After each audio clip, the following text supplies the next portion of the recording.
समय पहले की बात है। एक गांव में रतन नाम का एक बेहद गरीब किसान अपनी पत्नी झुमरी और अपनी 15 साल की पुत्री साक्षी के साथ रहता था। एक दिन झुमरी रतन से बोलती है, आखिर ऐसे कब तक चलता रहेगा जी? हमारी बिटिया 15 साल की हो गई है, कुछ समय बाद उसके हाथ पीले करने का समय आ जाएगा। मैं तुम्हारी बात समझता हूँ झुमरी, तुम चिंता मत करो, मैं आज से खेत में दिन रात काम करूँगा। तुम्हारी मेहनत करने से क्या फायदा? तुम्हारी सारी फसल तो जमींदार ले लेता है। इतनी मेहनत करने के बावजूद हम सबको 2 वक्त का पेट भर भोजन भी नसीब नहीं होता। काश हमारा कोई पुत्र होता तो हमारे बुढ़ापे का सहारा बनता। ईश्वर पर भरोसा रखो, सब कुछ ठीक हो जाएगा। इतना बोलकर रतन अपने खेत पर चला गया और मेहनत से खेत पर हल चलाने लगा। रतन को हल चलाते हुए कुछ ही समय हुआ था कि तभी गांव का जमींदार आ धमका। अब तुम्हें खेत में मेहनत करने की कोई जरूरत नहीं है रतन। मैं आपकी बात का मतलब नहीं समझा जमींदार साहब। अगर मैं मेहनत नहीं करूंगा तो अपने परिवार का पेट कैसे पालूंगा? मैं तुम्हें मेहनत करने से नहीं रोक रहा। तुम्हें मेहनत करनी है तो जाओ, जाकर दूसरे के खेत में मेहनत करो, मेरे खेत में नहीं। ये क्या कह रहे हैं आप? मैं अपने ही खेत में तो काम कर रहा हूँ, ये मेरा ही खेत है। ये अब तुम्हारा खेत नहीं, ये तुम्हारा खेत था, अब ये मेरा खेत है। तुम्हारी याददाश्त शायद कमजोर हो गई है रतन।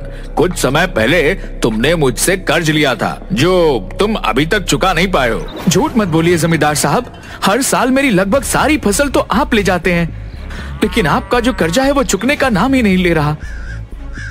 वाह, लेते हुए तो बड़ा मुस्कुराते हुए गए थे और देते समय आंखें दिखा रहे हो। अब तक मैं जो भी फसल ले गया हूँ वह सब ब्याज थी। जब तक तुम मेरी असल नहीं चुका देते तुम अपने खेत में काम नहीं कर सकते।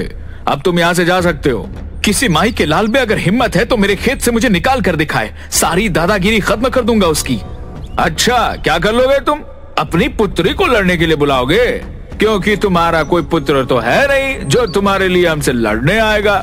तभी जमींदार के बगल में खड़ा हुआ उसका साथी संपत रतन से बोला, यहाँ से चले जाओ रतन, तुम्हें आखिरी चेतावनी दे रहा हूँ। मुझे तुम पर हाथ उठाते हुए अच्छा नहीं लगेगा, लेकिन अगर तुम जिद करोगे तो मजबूरन मुझे वह तरीका अपनाना पड़ेगा जो तुम्हें अच्छा नहीं लगेगा। जाता हूँ, लेकिन मैं चुप नहीं रहूंगा, मैं इसकी शिकायत महाराज से जरूर करूंगा। इतना बोलकर रतन आंखों में आंसू लिए वहाँ से चला गया। दोपहर के समय घर पर अचानक रतन को देखकर रतन की बीवी चौंक पड़ी। क्या हुआ जी? आज आप समय से पहले खेत से घर वापस कैसे आ गए और आपकी आंखों में आंसू क्यों? उस नामुराद जमींदार ने हमारा खेत भी हमसे छीन लिया। झुमरी, मेरे तो हाथ कट गए, अब मैं क्या करूंगा? उसने मुझसे मेरे ही खेत से अपमानित करके बाहर निकाल दिया और मैं कुछ नहीं कर पाया। इतना कहकर रतन रोने लगा। तभी उसकी पुत्री साक्षी वहाँ आ गई। पिताजी, आप रोइए मत पिताजी, मैं जानती हूँ आप सिर्फ मेरी वजह से चिंतित हैं। ये सब मेरी वजह से हो रहा है। ये तुम कैसी बातें कर रही हो बेटी? सही कह रही हूँ माँ, आप दोनों को हमेशा मेरे हाथ पीले करने की चिंता खाई जाती है। कभी कभी मैं सोचती हूँ कि अगर मैं पैदा ही ना होती तो शायद आप दोनों इतना दुखी ना होते। ऐसा मत कहो बेटी, तुम तो हमारे लिए हमारी जान हो। अगर मेरा कोई भाई होता तो उस जमींदार की इतनी हिम्मत नहीं होती कि मेरे पिता को अपमानित करके उनके ही खेत से बाहर निकाल देता। इतना बोलकर साक्षी रोती हुई दूसरे कमरे में चली गई। रतन रात भर गहरी सोच में डूबा रहा। अगले दिन रतन गांव के मुखिया के पास गया। क्या बात है रतन, आज सुबह सुबह मेरे घर? सब कुछ ठीक तो है? आप तो जानते हैं मुखिया जी कि मैंने कुछ समय पहले जमींदार से कुछ धन कर्ज में लिया था। हाँ हाँ, तुम्हारे बारे में सब जानता हूँ। तुमसे मैंने मना भी किया था कि उससे कर्ज मत लो। रतन, जमींदार से सिर्फ तुम ही नहीं बल्कि वह हर व्यक्ति परेशान है जिसने उससे कर्जा ले रखा है। मैंने सुना है मुखिया जी कि आपका राजमहल में आना जाना लगा रहता है। क्या आप मुझे अपने साथ राजमहल लेकर जा सकते हैं? तुम राजमहल जाकर क्या करोगे रतन? आखिर तुम क्या सोच रहे हो? मैं जमींदार की शिकायत महाराज से करूंगा। उन्हें बताऊंगा कि किस तरह से जमींदार ने मेरे साथ बेईमानी करके मेरे ही खेत से मुझे निकाल दिया है। रतन, मुझे तुमसे पूरी हमदर्दी है, पर तुम राजमहल जाना चाहते हो तो मैं तुम्हें ले जा सकता हूँ और तुम्हें दरबार में राजा से भी मिलवा सकता हूँ, लेकिन वहाँ कुछ होने वाला नहीं है। मैं कुछ समझा नहीं मुखिया जी। क्योंकि महाराज और जमींदार की बहुत अच्छी दोस्ती है। जमींदार ने महाराज की आंखों में भी झूठ और विश्वास की पट्टी बांध रखी है। महाराज उस पर बहुत विश्वास करते हैं, वह तुम्हारी बात पर विश्वास नहीं करेंगे। हो सकता है तुम्हें उल्टी सजा देकर कारागार में बंद करवा दें। अगर ऐसा हुआ तो तुम्हारे परिवार का क्या होगा रतन? क्योंकि तुम्हारा कोई पुत्र भी नहीं है जो तुम्हारी पीठ पीछे तुम्हारे परिवार को संभाल सके। तो फिर अब मैं क्या करूं? देखो रतन, मेरे भी बहुत से खेत हैं। तुम चाहो तो अपने परिवार के साथ मेरे खेत में काम कर सकते हो, और जितना मैं और मजदूरों को काम करने का धन देता हूँ उनसे तुम्हें थोड़ा ज्यादा दे दूंगा। इससे ज्यादा मैं तुम्हारे लिए कुछ नहीं कर सकता। ठीक है, इस वक्त मुझे सिर्फ और सिर्फ काम की ही आवश्यकता है। उस दिन के बाद रतन मुखिया के खेतों पर काम करने लगा। रतन के साथ उसकी पत्नी और उसकी बेटी भी बराबर से काम कर रही थीं। एक दिन की बात है, रतन खेत में अपनी पत्नी और बेटी के साथ भोजन कर रहा था कि तभी वहाँ पर एक बहुत गंदा दिखने वाला इंसान आया। मैं कई दिनों से भूखा हूँ, क्या तुम मुझे कुछ खाने को दे सकते हो? कौन हो तुम? और तुम्हारे कपड़े देखकर लग रहा है जैसे तुम कई महीनों से नहीं नहाए हो, और तुम्हारे अंदर से कितनी बदबू आ रही है। एक भूखे को भोजन खिलाना बहुत बड़ा पुण्य का काम होता है, और मैं कुछ भी मुफ्त में नहीं खाता। अगर मैं तुम्हारा भोजन खाऊंगा तो उसके बदले मैं तुम्हें वो दूंगा जिसकी तुम कल्पना भी नहीं कर सकते। अरे भाई, अगर तुम्हें भोजन खाना है तो ऐसे ही मांग लो ना। तुम्हारे पास पहनने को ढंग से वस्त्र भी नहीं है और तुम कुछ देने की बात कर रहे हो। रतन ने उस गंदे दिखने वाले इंसान को 2 रोटियां पकड़ा दी और वो इंसान 2 रोटियां खा गया। मुझे और भूख लगी है, क्या मुझे और दे सकते हो? साक्षी और झुमरी को न जाने क्यों उस पर अब तरस आ गया। उन दोनों ने अपने हिस्से का सारा भोजन उस इंसान को दे दिया। वो सारा भोजन खा गया। लो भाई, तुम तो हमारा सारा भोजन खा गए। अब तुम इसके बदले में हमें क्या दे सकते हो? रतन ने इतना कहा ही था कि तभी उस व्यक्ति ने जमीन से गीली मिट्टी उठा ली। उसने झुमरी और रतन के पसीने की कुछ बूंदें उस मिट्टी में मिला दी और उस मिट्टी से एक सुंदर दिखने वाले लड़के का पुतला बना दिया। यह लो, इसे धूप में सुखा देना और रात में अपना दरवाजे के पास रख देना। इतना कहकर वो व्यक्ति वहाँ से चला गया। मुझे तो ये कोई पागल लगता था जी। ये क्या कहकर गया? मेरी तो कुछ समझ में नहीं आया। लेकिन माँ, इसने मिट्टी से पुतला कितना सुंदर बनाया। पिताजी देखो ना, कितना सुंदर लड़के का पुतला है। अगर हमारा कोई पुत्र होता तो शायद कुछ इसी तरह का दिखता।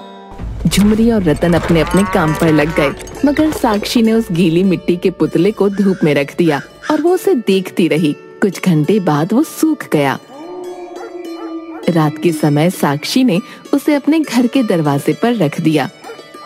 अरे बेटी, ये तुम क्या कर रही हो? पिताजी, आपने सुना नहीं था उस व्यक्ति ने क्या कहा था? अरे वो कोई पागल था। तुम भी उसकी बातें सुनकर ऊटपटांग हरकतें करने लगी। अब सो जाओ, सुबह जल्दी उठना है।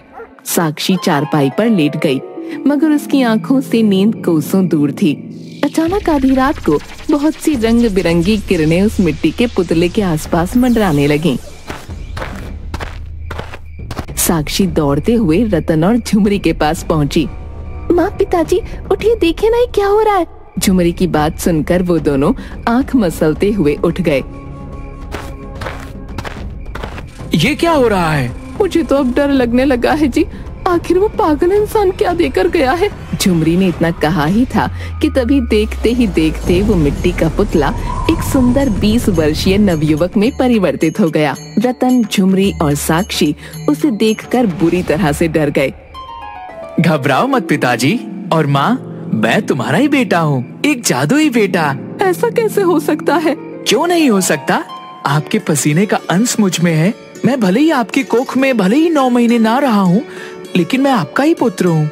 न जाने क्यों झुमरी के दिल में उसे देखकर ममता फूट पड़ी और वो दौड़ते हुए उस युवक से लिपट गई। पता नहीं क्यों मुझे ऐसा लग रहा है जैसे कि तुम मेरी असली संतान हो। मैं ही तुम्हारा असली संतान हूँ माँ। अब तुम सबको चिंता करने की कोई जरूरत नहीं है। आज से मैं इस परिवार का बोझ संभालूंगा। मेरा हमेशा से एक सपना था कि अगर कोई मेरा पुत्र होता तो मैं उसका नाम चंदू रखता। आज से तुम्हारा नाम चंदू है, लेकिन तुम अभी कुछ दिनों तक घर से बाहर मत निकलना बेटा, नहीं तो गांव वाले तरह तरह के सवाल करेंगे। कुछ दिनों तक चंदू सबके साथ रहकर घुल मिल गया। अब सभी लोग उसे अपना परिवार का सदस्य समझने लगे। कुछ दिनों बाद रतन चंदू को खेत पर काम के लिए लेकर गया। अरे रतन, तुम्हारे साथ ये सुंदर नवयुवक कौन है? ये मेरा पुत्र है। पुत्र? अरे भाई, जहाँ तक मैं जानता हूँ तुम्हारा तो कोई पुत्र नहीं है। ये रातों रात पुत्र कहाँ से आ गया? ईश्वर चाहे तो सब कुछ हो सकता है मुखिया जी। समझ लो कि ईश्वर को मुझ पर दया आ गई और उसने मुझे एक पुत्र दे दिया। तुम्हारा पुत्र तो दिखने में बहुत ही हट्टा कट्टा और बलिष्ठ है। रतन, फिर तुम्हें जमींदार से अब डरने की कोई जरूरत नहीं। इतना कहकर मुखिया वहाँ से चला गया। यह मुखिया जी क्या बोल कर गए हैं पिताजी? छोड़ो चंदू, जाने दो, तुम इन सब बातों में मत पड़ो। नहीं पिताजी, आपको मुझे बताना ही होगा। आखिरकार मैं आपका बेटा हूँ और एक बेटे को अपने पिता की हर बात जानने का अधिकार होता है। रतन ने सारी घटना चंदू को बता दी। अच्छा, तो इसका मतलब यह है कि मेरे पिता की जमीन पर जमींदार ने कब्जा कर रखा है। आप चलिए मेरे साथ। लेकिन चंदू, तुम नहीं जानते जमींदार बहुत ही धूर्त और मक्कार व्यक्ति है और बहुत शक्तिशाली भी है। मेरे पास सुबह में भी ताकत कम नहीं पिताजी। लगता है आपको मेरी शक्ति का अंदाजा नहीं है। चलिए आप मेरे साथ। जब हमारा खेत स्वयं मौजूद है तो हम दूसरों के खेत में काम क्यों करें? चंदू सारे परिवार को अपने खेत पर ले गया। अचानक रतन, झुमरी, साक्षी और उस युवक को देखकर जमींदार हैरत से रतन की ओर देखकर बोला, तुम यहाँ पर क्या कर रहे हो रतन? रतन के बोलने से पहले चंदू जमींदार की आंखों में आंखें डालकर बोला, यह मेरे पिताजी हैं और यह मेरी माँ है और मैं इस लड़की का भाई हूँ और मैं अपने खेत में हल चलाने के लिए आया हूँ और तुम सब लोगों को यहाँ से धक्के देकर बाहर निकालने के लिए आया हूँ। ये क्या बचपना है रतन? जहाँ तक मैं जानता हूँ तुम्हारा कोई पुत्र नहीं है। तो अब जान लो, ये मेरा ही पुत्र है। आखिर ये चल क्या रहा है? लेकिन अगर तुम सीधी तरह से इस खेत से यहाँ से नहीं गए तो मुझे मजबूरन तुम सबको धक्के देकर यहाँ से बाहर निकालना पड़ेगा। वो तरीका भी आजमा कर देख लो जमींदार। मैं तुम्हें कुछ समय का मोहलत देता हूँ। अपने आदमियों के साथ यहाँ से निकल जाओ। शायद तुम नहीं जानते बच्चे, तुम्हारे पिताजी ने मुझसे कर्ज लिया था। मेरे पिताजी ने तुमसे जितना कर्ज लिया था उससे कहीं ज्यादा तुम उनकी फसल छीन कर ले गए। तुम्हारा कर्जा चुकता हो गया। अब तुम यहाँ से जा सकते हो। चंदू की बात सुनकर जमींदार का आदमी संपत क्रोधित हो गया। वो जैसे ही चंदू को मारने के लिए आगे बढ़ा, चंदू ने एक मुक्का संपत के मुंह पर जड़ दिया। संपत वहीं बेहोश हो गया। ये देखकर जमींदार डर गया। मैं चुप नहीं रहूंगा, इस मामले को महाराज तक लेकर जाऊंगा। जहाँ ले जाना है वहाँ ले जाओ, मगर इस वक्त यहाँ से चले जाओ, नहीं तो महाराज के पास तुम अपनी दोनों टांगों पर चलकर नहीं जाओगे। जमींदार डरकर सारे आदमियों को वहाँ से लेकर चला गया। बेटा, तुम शायद नहीं जानते कि जमींदार की महाराज से बहुत अच्छी दोस्ती है। जानता हूँ पिताजी, लेकिन शायद आप नहीं जानते होंगे कि झूठ चाहे जितना भी बलवान क्यों न हो, सत्य के आगे उसे झुकना ही पड़ता है। उस दिन के बाद चंदू खेत में हल चलाने लगा। चंदू के शरीर में एक गजब की फुर्ती और शक्ति थी, जिसे गांव का कोई भी व्यक्ति देखता तो दंग रह जाता। मगर कुछ दिनों बाद राजा के सैनिक अचानक रतन के घर पर आ धमके। तुम्हें अभी इसी वक्त महाराज के महल में चलना होगा, ये महाराज का आदेश है। रतन और चंदू उन सैनिकों के साथ सीधे राजमहल चले गए। राजमहल में राजा के बगल में जमींदार बैठा था। अच्छा, तो तुम हो जिसने मेरे मित्र को सबके सामने अपमानित किया। मैंने आपके मित्र को अपमानित नहीं किया राजन, बल्कि आपके मित्र ने मेरे पिता के साथ धोखा किया है। बकवास बंद करो, मैं सब जानता हूँ। तुम इस रतन के पुत्र नहीं हो, मुझे जमींदार ने सब कुछ बता दिया है। रतन का पुत्र है ही नहीं, तो फिर तुम कौन हो? महाराज, ये कोई जासूस है, इसे पकड़कर कारागार में बंद कर दीजिए। ये आपकी राजगद्दी के लिए खतरा है। मेरा भी शक यही है। मैंने गांव में अपने गुप्तचर भेजकर पता करवाए हैं और मुझे पता यही लगा है कि रतन का कोई पुत्र है ही नहीं। यह जरूर किसी दूसरे देश का जासूस है जो बहरूपिया बनकर मेरा राज्य मुझसे छीनने आया है। राजा ने इतना कहा ही था कि तभी उस राजमहल में अजीबोगरीब रंग बिरंगी किरणें मंडराने लगीं और देखते ही देखते उन किरणों में वही गंदा दिखने वाला व्यक्ति सबके सामने आ गया। वो अचानक एक साधु में परिवर्तित हो गया। कौन है आप? मैं एक साधु हूँ महाराज। रतन बिल्कुल सही कह रहा है, यह पुत्र उसी का है। लेकिन साधु महाराज, रतन का तो कोई पुत्र है ही नहीं। हाँ, यह सत्य है कि रतन का कोई पुत्र नहीं है। रतन की गरीबी देखकर मुझे उस पर दया आ गई और मैंने एक मिट्टी के पुतले में रतन और उसकी पत्नी का पसीना मिलाकर एक पुतला बनाया और उस पुतले में इन दोनों की पुत्र प्राप्ति की सच्ची श्रद्धा से जान आ गई। अब यह रतन का ही पुत्र है और जमींदार झूठा है। हाँ महाराज, आपके मित्र ने आपका नाम लेकर समाज में डर और भय का माहौल बना रखा है। इसने बेईमानी से मेरा खेत मुझसे छीन लिया था। राजा क्रोधित होकर जमींदार से बोला, क्या यह सही है? मुझसे गलती हो गई, मुझे क्षमा कर दीजिए महाराज। इस धोखे के लिए तुम सजा के अधिकारी हो। सिपाहियों, कारागार में बंद कर दो इस कपटी को। क्षमा महाराज, क्षमा। रतन, मैं तुम सबका क्षमा प्रार्थी हूँ। अब तुम राज्य में अपने परिवार सहित सुखी जीवन यापन करो। धन्यवाद महाराज। इसके बाद रतन अपने परिवार के साथ खेती कर खुशी खुशी रहने लगा। किसी ने सच ही कहा है, झूठ चाहे कितना भी बलवान क्यों न हो, उसका पतन पक्का है।